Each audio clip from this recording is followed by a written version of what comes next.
কিছু ডাব আছে আর কিছু নারকেল হয়ে যাচ্ছে, তাই সব হারাই নিছি। যে এগুলো যদি আমরা শুকাই তাহলে একদম নারকেল হয়ে যাবে। হ্যাঁ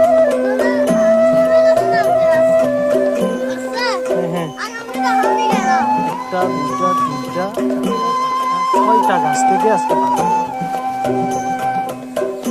রজত রজত, যে এগুলো নাও, এগুলো নাও।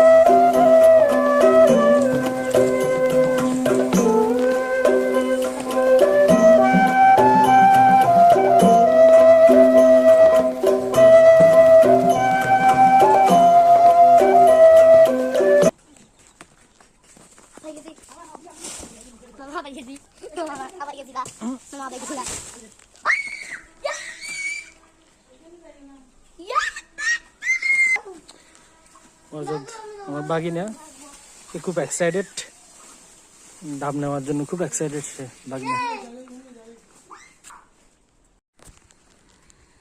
এখানে যেগুলো নারিকেল হয়ে যাচ্ছে প্রায়, সেগুলো শুকাতে দেব। দেখতে পাচ্ছেন এগুলো সব ডাব খাওয়ার জন্য।